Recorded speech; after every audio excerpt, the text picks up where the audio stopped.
Okay. Uh, I'm here to review Spider-Man Lotus. I'm a Spider-Man fan. Have been for my entire life. When I was probably 2 years old watching the original Spider-Man movie with Tobey Maguire. And the hype for the upcoming Spider-Man No Way Home, with the mystery of who's going to be in it. Is Green Goblin going to be in it? Is Dr. Ox going to be in it? And if all these original characters are coming in, why can't all these original Spider-Mans can't come in it? And it was a frenzy. Everyone loved it. Everyone loved it for an entire year. Any little post, oh, this means that they're in it. Jamie Foxx is gonna fight all three Spider-Man.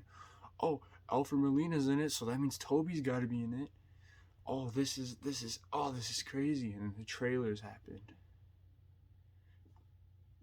Everyone lost their mind. It became the most viewed trailer for a movie ever. It's not really a question of why. It's a great movie. Now, this is not a No Way Home review. This is a Spider-Man Lotus review. And off the hypes of Spider-Man No Way Home came a little short film called Spider-Man Lotus. A bunch of fans of Spider-Man went out and said, I don't 100% love what Sony and Marvel are doing with my favorite character. So off the hypes of Spider-Man No Way Home, they used it to market, hey, we have a Spider-Man movie made by fans for fans. And it blew up.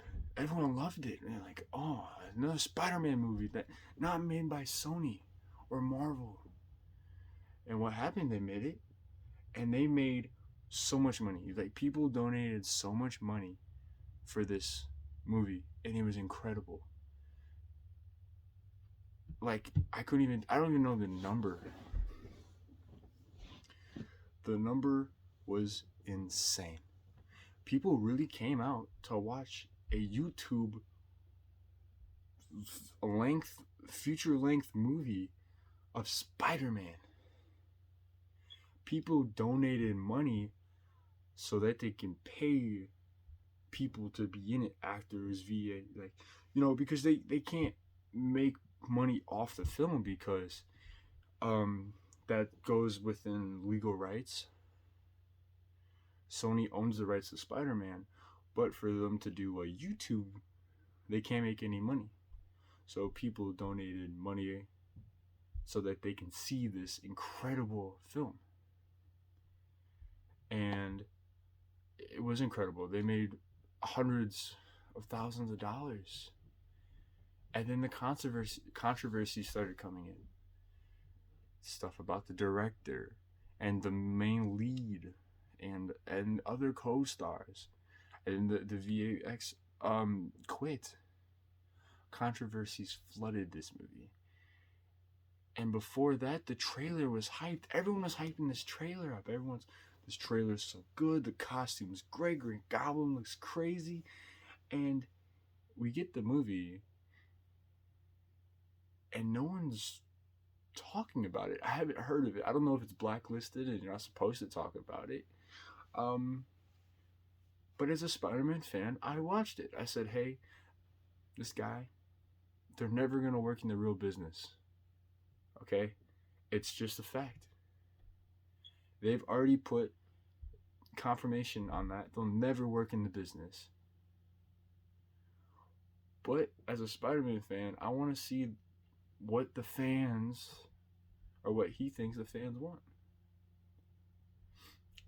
So I watched it, and I've noticed very quickly, this is a long movie. It's a 2-hour movie. And a 2-hour movie on YouTube must have been insane to film. And you can tell it's low budget.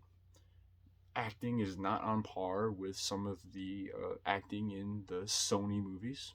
Clearly, they don't have the budget. They probably just said, hey, would you want to come film this? Or, hey, I've seen you do some other low budget stuff. Do you want to come? So it was probably like that. I wasn't looking for an Andrew Garfield or a Tom Holland or even a Tobey Maguire type actor who can just bring it. It was really a low budget for the fans. And I feel like that's what we got. We got a low budget for the fan Spider-Man movie. So it starts off pretty slow. You get some cool fight stuff, Spider-Man versus Shocker, but it's nothing crazy. And the webs are so bad. Let's just say it's bad. He shoots the webs. They do a weird cut to hide the fact that they can't, make the webs. And then the bad guy holds his hands like this. And then there's a little CGI web over the screen. It looks bad. Which is crazy because if you go on throughout the movie, the CGI is pretty good, especially when they come to the swinging. And I say good, it doesn't look like a movie. It looks like a PlayStation 4 video game, but it looks really good for a YouTube video. It looks fantastic for a YouTube video. So that was like, it was like, okay, the webbing looks terrible. Acting is okay. It's not great, but what we've already said, like, what can you expect from that? You get into it, you realize okay, this is the friend group. Obviously, you have classic Harry, MJ, Gwen, Peter. They're in the group together. Obviously, from the trailers, we expect this huge fight with the Green Goblin, and eventually, we're gonna finally get the death of Gwen Stacy, like the Amazing Spider-Man 2. Great scene, and we never get it. Like, for the first 18 minutes, it's okay, he's Spider-Man. Oh, he's Peter Parker. He has this group of friends. He loves her. He wants to propose, which that part was great. It made sense. And then you get a title card 18 minutes in the movie. Okay, that's a very late title card. Within 20 minutes, okay, let's see. So you get the really cool looking title card, and you get these really cool pictures, and they're like, I'm assuming off the comic books. Looked really good. And then, boom. Gwen's dead. Peter's mourning. Green Goblin's dead. Harry's mourning. They're fighting. Like, whoa, whoa, whoa.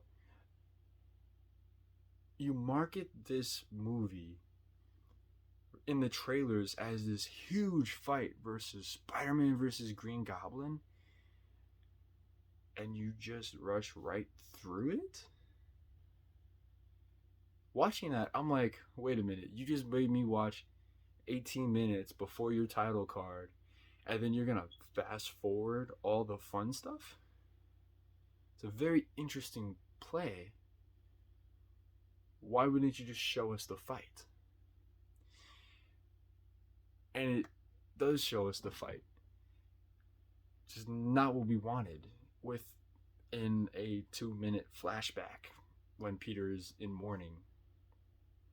And the flashbacks suck. There are so many flashbacks, and it prolongs this movie so long. And this may be just a personal aspect that I hated of the movie, that I just wanted to watch the movie in order, but I feel it takes so much time just telling us stuff that we should have been watching. And past all the flashback stuff, the main story takes place in about half a day.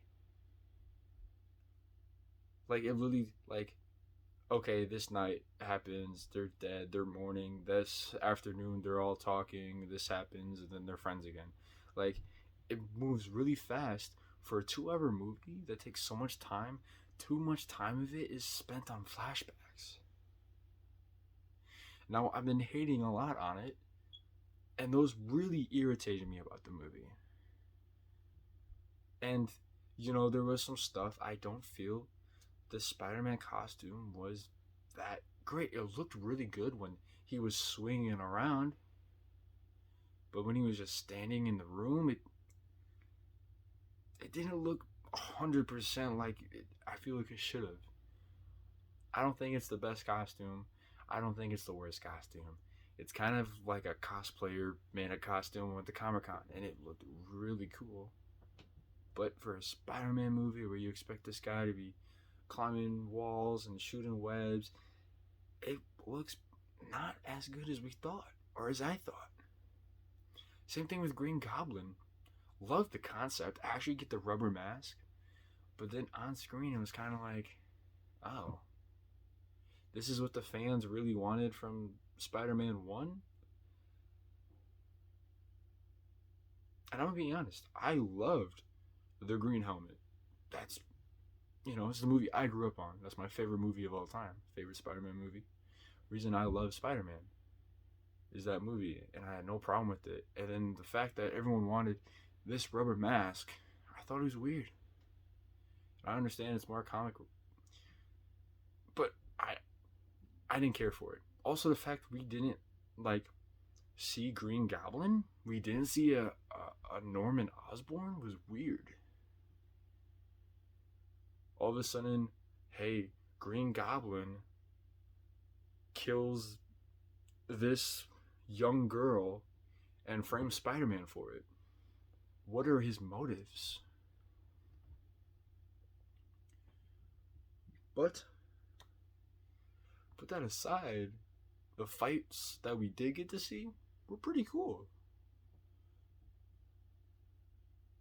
But, I can just keep hating on it. Let's talk about the stuff I really liked.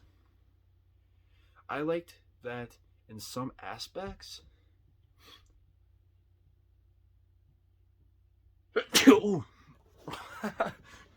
Sorry, that's staying in there. I can't edit that out. That's staying in there. Aspects I really liked. I loved the scene with MJ and Flash Thompson. Somehow Flash Thompson was my favorite character. On that balcony scene, he repented. He apologized. And he told this this fantastic story that's wow, this is straight. This is the story that he was like, I did this bad stuff to Peter. And through all of it, he forgave me. And even when I needed a place to stay, him and Aunt May let me sleep at the house. And I'm like, oh my gosh, this is what I've wanted from all the Spider-Man movies. Flash Thompson to be he's always the bully in the first movie, but then that's it. He doesn't come back. He's not this he doesn't have remorse. And that's why I liked No Way Home. I wanted more Flash Thompson, and it was really weird. I wanted this, he was kind of like, hey, let's be friends. Oh, I'm sorry, I love you guys. And he's like, I'm part of the group. And oh, I'm not part of the group? I'm like, but this is the Flash I wanted. He's the war vet. He's repentant on his repeats. Him and Peter have gone closer. They're not friends. They're not friends.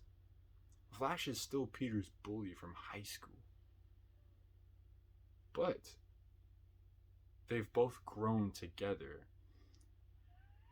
And now Flash is leading up to becoming a war vet who gets injured and becomes Agent Venom. That's what I've been wanting. And I hope the MCU does that. Or I hope Sony does that in a separate solo film, which I think that'd be fantastic. What else did I like? I loved the scene with the boy. That was the big scene. Everyone knew it was coming. That was what they wanted. This was their scene to separate, and it was the whole mental aspect of Spider-Man realizing what he means to so many people. And with this saying how much I love the scene, and I love the mom, and I love the boy, and I love the 90s cartoon in the back because it mimics the 90s cartoon where Spider Man reveals his identity to a person who is terminally ill. And it's the biggest joke of the 90s cartoon. And he does it in this movie, and I love it in this movie. It was quite sad. It was really sad. I was touched. I was very touched by it, and it was really sad. And I really felt it. But even with me loving it, with loving the mom, loving the boy, loving the 90s stuff, the actor who played Peter actually, granted, he was a little, but I think he phoned it in that scene.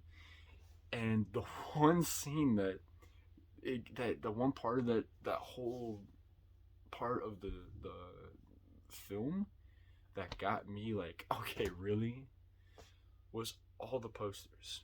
I'll just say, set design, it was perfect. He had Spider-Man drawings and posters, and he had toys, and it was great. And then he had the Spider-Man video game, and when he first goes in, he has the 90s TV show.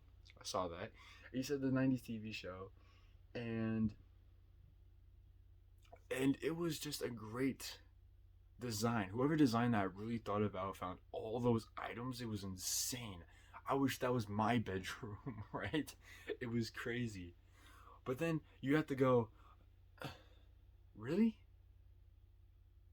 How does he have those comic books or those posters? Don't those comic books expose his secret identity? Like, sure, I guess they would, like, but that was a very interesting question I had. Within these superhero movies, do people then write fictional, make it non-fiction characters of these Spider-Man? Because it's also the same. We've seen this in Logan when there were X-Men comic books, and I never feel we got the like explanation to that. Are these people writing stories about the X-Men and they're fictional? Which I'm assuming that's what they wanted, and I think they did clear that up way better in Logan than they did in Spider-Man and Lotus. But it was also like, okay, how would they know this? Like, are they just making up stuff? Are they mimicking everything that happens in Spider-Man's life? Like, if he just, like, are they gonna make a comic book of the death of Gwen Stacy?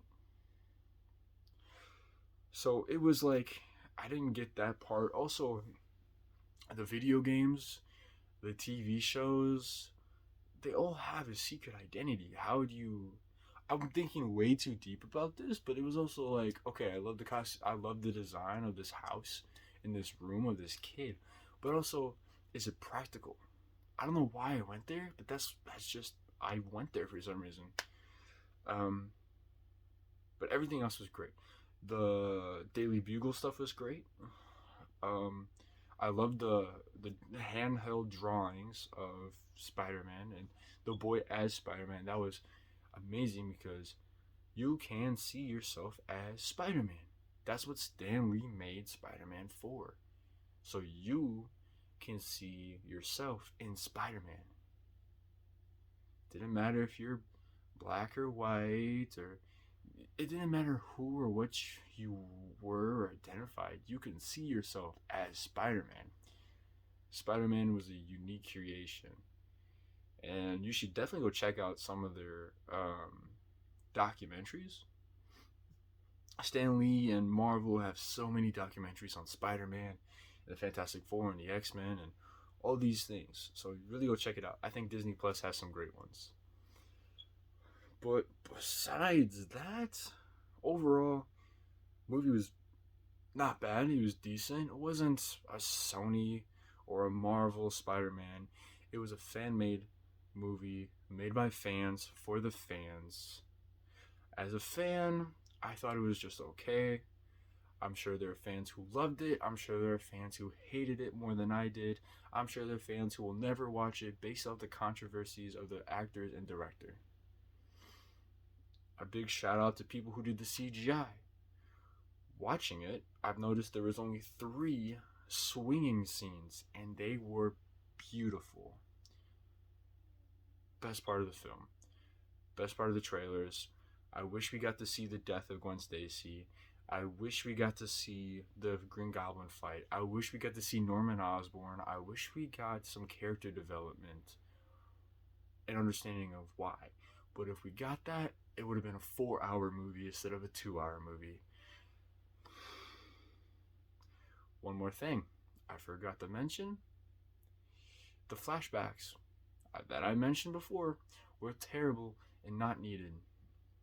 Another one that is very important that we did not need was Uncle Ben's death. I'm an origin guy. I love all the origins. Give me it. I guarantee you, is this a franchise or a single movie with a trilogy of anything, I'm picking the origin because I'm an origin story guy. You skipped ahead the origin of Spider-Man knowing all of your fans love Spider-Man and know this happened, this happened, this happened. Uncle Ben died and he becomes Spider-Man because with great power comes great responsibility. Every Spider-Man fan knows that. And you jumped ahead knowing everyone knows that. And then in a flashback that takes up 5 to 10 minutes of screen time, you retell us a story we've seen in Spider-Man 3, because they do it again in Spider-Man 3, and they do it in The Amazing Spider-Man, and depending on who you ask, they do it in all 3 of Tom Holland's Spider-Man movies, because that's really his origin story. You break it down, you show us the classic story of the classic character we've seen and heard many times. And it's fine, but you don't show us a 10-minute flashback of something we've already seen when he was telling a story already. Cut the flashback out and say, hey, my Uncle Ben died, and it was my fault because I was stuck up and I got in my head and I thought I deserved more. And I let him die. And he told me with great power comes great responsibility. And that's what I forgot. And that's what you reminded me right here today. And that's all that needed to be said. But instead of a minute conversation at the end of the night, we do this long flashback of he's a WWE wrestler and he gets scammed out of money. We've seen all that in the original Spider-Man. If you haven't seen it, please go see it because it's a fantastic movie. Every single Spider-Man movie is good. I will argue with anyone, there's not one bad Spider-Man movie. And just because I've thought of it, maybe in my next video, I would do a Spider-Man ranking of all the movies. Yeah, but that's it. That's my thoughts of Spider-Man Lotus. Good movie, bad movie. I personally liked it. Maybe I'll throw it in a list sometimes. But I am excited for an upcoming Spider-Man fan film called Spider-Man Monsters in Manhattan. I don't know who it's directed by. I fear it may be by the same guy. But the trailer looks fantastic, and I'm quite excited to actually see if it's better than Spider-Man Lotus, if it's not as good as Spider-Man Lotus, if the hype isn't for Spider-Man anymore. I really don't see it. I don't know. Can Spider-Man fans still make Spider-Man films for YouTube and still be successful and still have a hype for Spider-Man? Are we gonna have to wait for Spider-Man 4? or hope that Tobey Maguire gets a Spider-Man 4, or hope that Andrew Garfield gets a Spider-Man 3. What are we gonna do? Whatever Marvel does, whatever Sony does, whatever the whatever the fans do, we'll have plenty of Spider-Man to go around. Craven the Hunter is coming up soon. They have Madam Web in the future. There's rumors all the time of the new Spider-Man stuff. So if you're a Spider-Man fan, don't worry too much. There's so much stuff we can rewatch, revisit, watch for the first time if you haven't. Go ahead, pick up some comic books. There's always gonna be Spider-Man stuff for you. There's always gonna be more fans talking about it, making fun films. So if you're a Marvel or Spider-Man fan, or even if you're a DC fan, if you like this type of content, please like and subscribe. I'll be back with the next video shortly. Thank you.